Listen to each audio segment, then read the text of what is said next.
Uses of industry analysis. Question 12.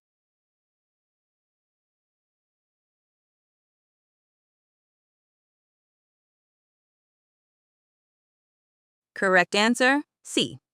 Industry and competitive analysis looks at what's happening outside our company that affects how we run and what we're up against.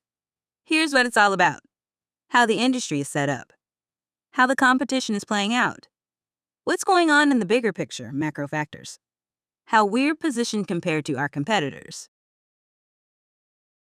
Just so you know, this tool doesn't create financial projections or predict internal performance metrics like EPS.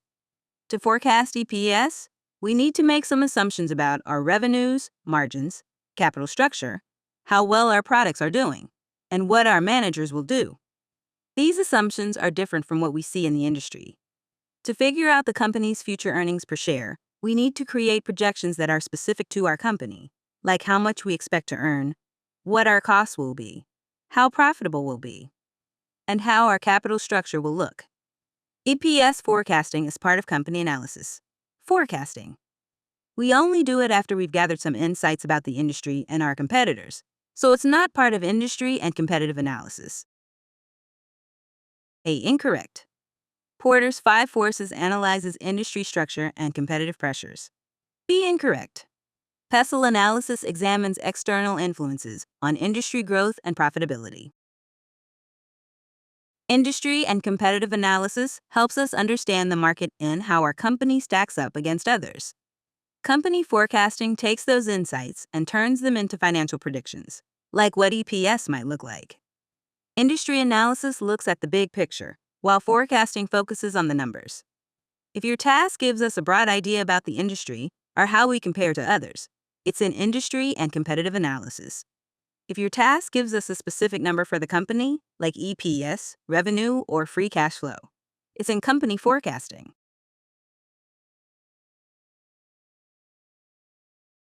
Question 11. Industry classification.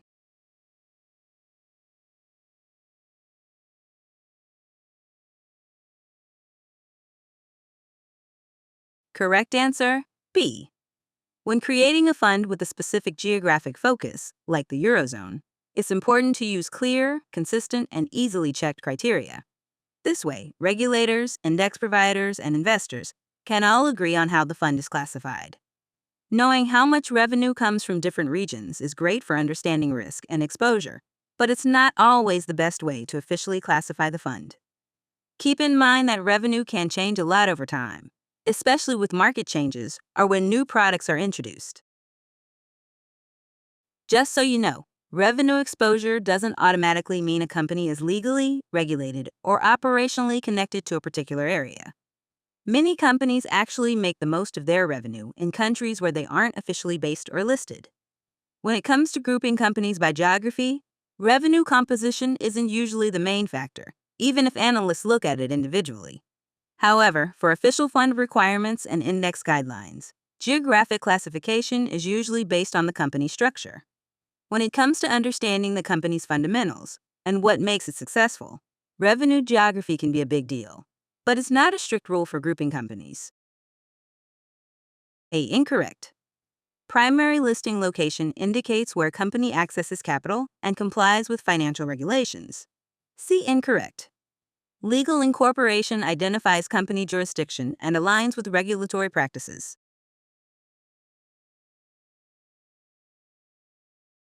Question 10.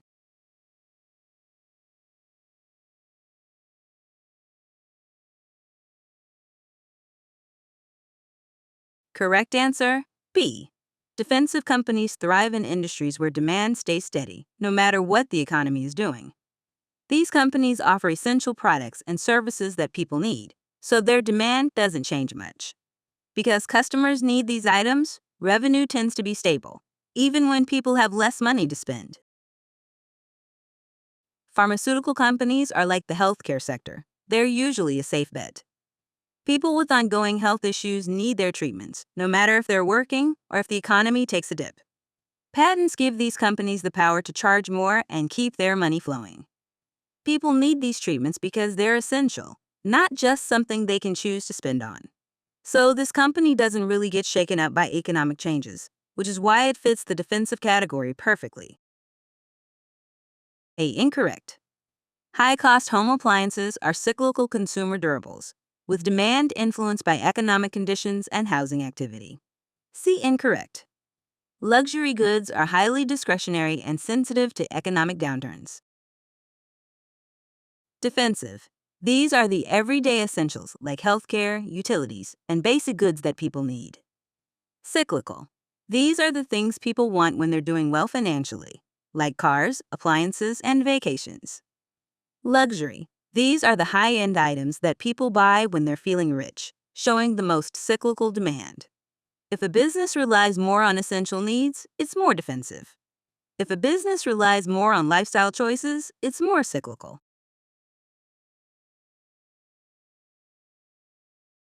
Question 9.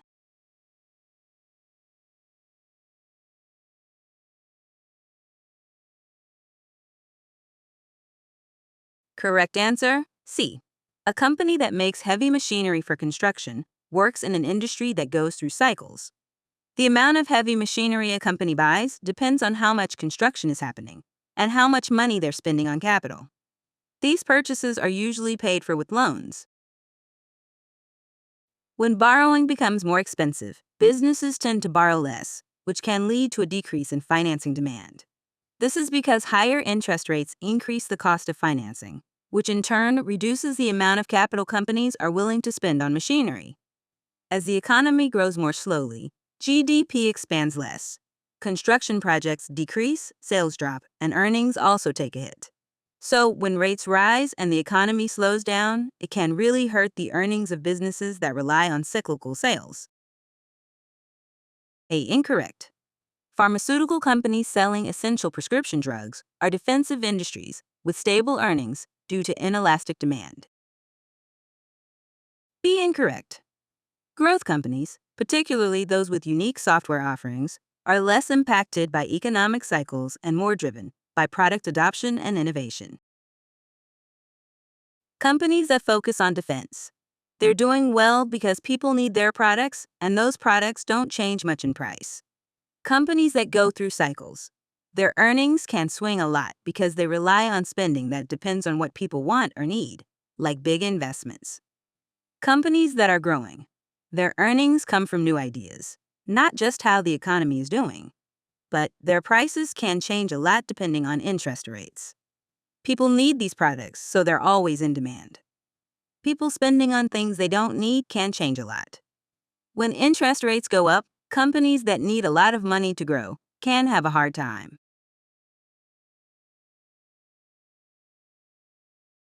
Question 8. Industry survey.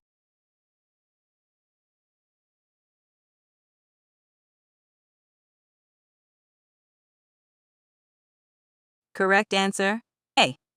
The HHI helps us understand how concentrated a market is by giving bigger importance to companies that hold more of the market. To figure it out, we add up the squares of the market share percentages, which we've already turned into whole numbers. Think of it this way: the higher the HHI, the more concentrated the market is, and the less competition there is.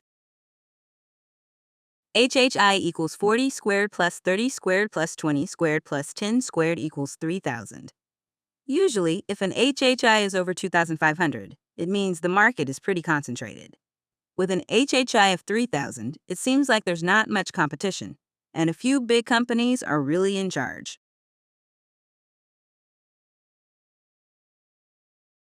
Question 7.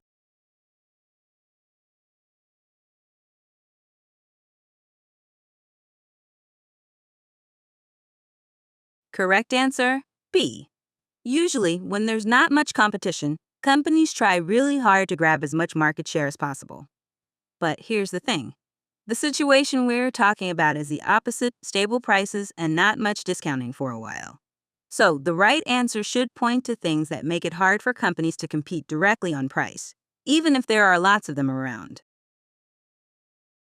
When companies are spread out geographically, they don't all compete directly in the same area, which makes it less likely for them to lower prices.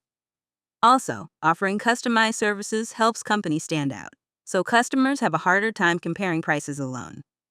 When companies differentiate themselves, they build stronger customer loyalty and make it more expensive for customers to switch to a competitor, which helps keep the competition in check.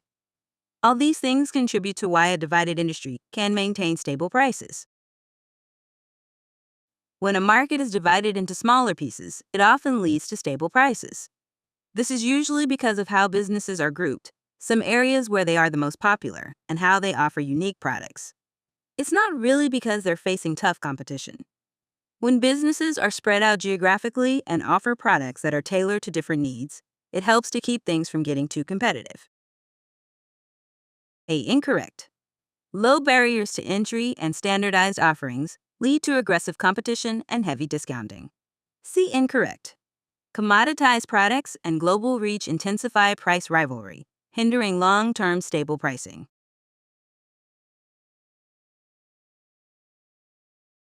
Question 6. Industry structure and external influences.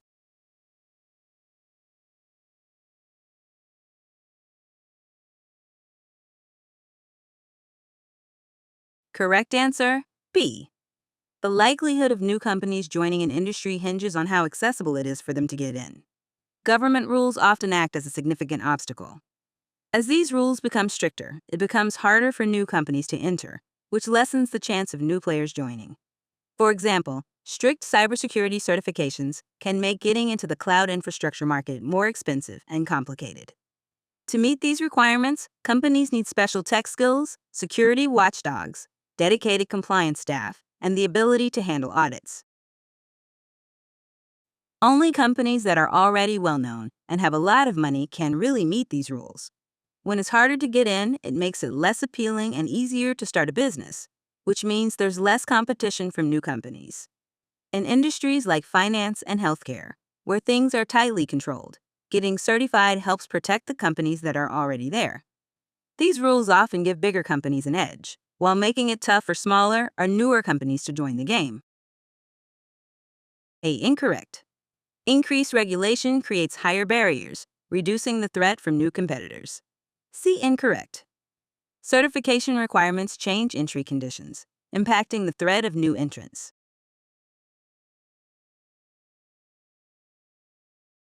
Question 5.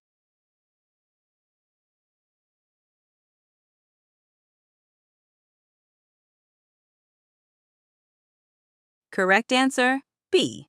The innovator's dilemma happens when a big company is challenged by a new technology that starts out as a less advanced option, but then becomes a great choice for regular folks. The company has to decide whether to keep its current, profitable business or invest in the new technology that might take its place. Smartphones might not be as good as high-end DSLRs in terms of technical specs, but they're super convenient and easy to share. Most people don't need image quality that's way better than what they already have to make using a smartphone worth the extra money and less convenience. As more people want the new product, the company's main business is getting smaller because it's stuck with a smaller group of people who want the high-end stuff. If the manufacturer creates its own smartphone tech, they might see less profit because smartphones usually don't make as much money as cameras. There could be some pushback from people worried about losing money from DSLRs. But if the manufacturer doesn't change and only targets pros, they might struggle in the long run as new, better tech keeps getting better and moving up the market. It's a tough spot for the company that's already there. High-margin products face internal protectionism, delaying technology adoption until it threatens premium segments. A. Incorrect.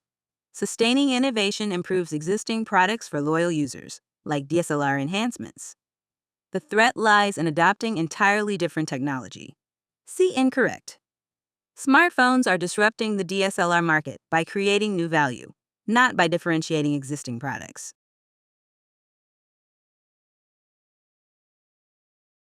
Question 4.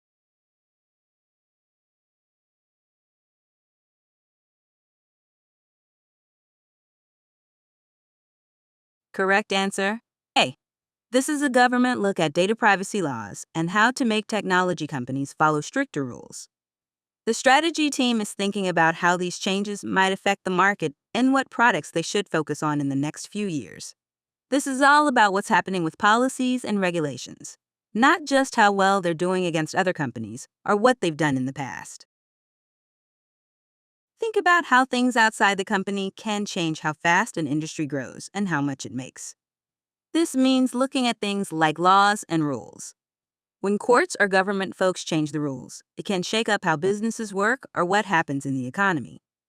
The new law is one of those things that could change how companies use resources, what they make, what they have to follow, and maybe even how they divide up the market.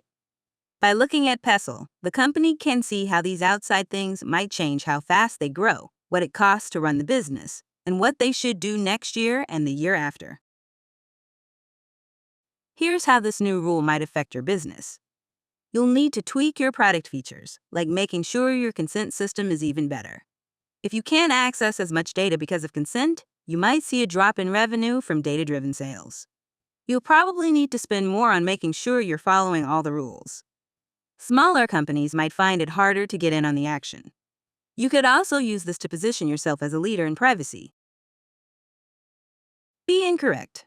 Cost leadership assessment evaluates internal operational efficiency and unit cost positioning, not external factors like regulation.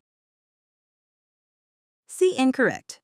Market share trend analysis is retrospective and cannot predict the impact of regulatory change on competitive structure.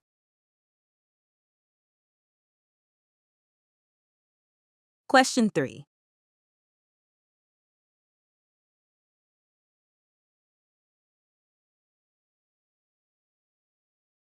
Correct answer, B.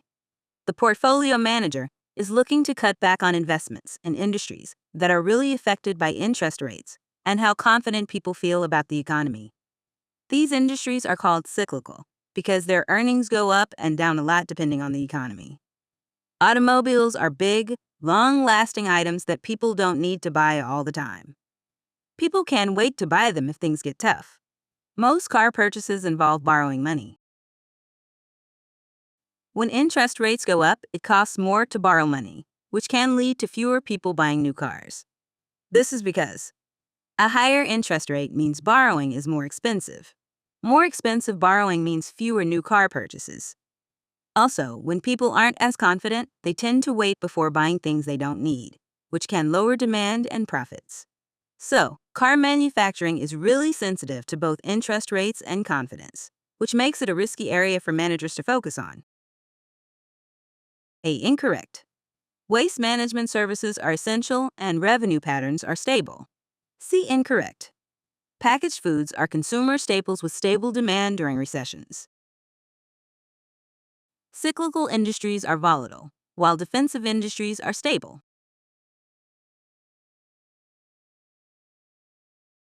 Question 2. Competitive positioning?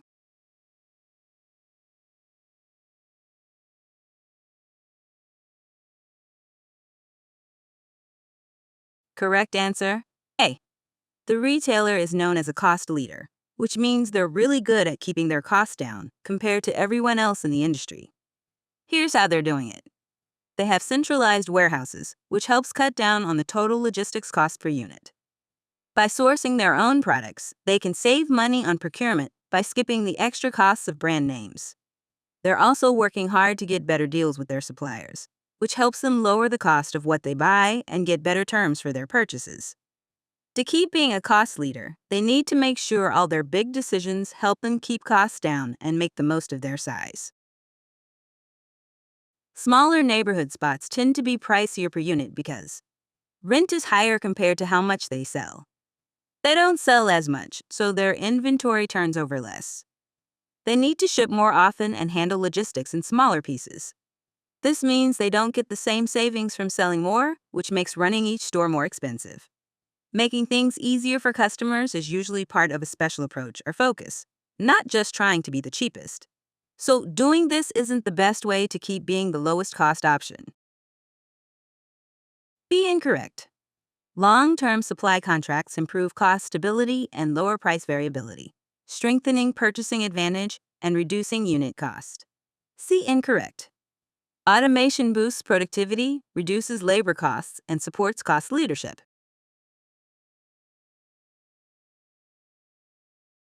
Question 1.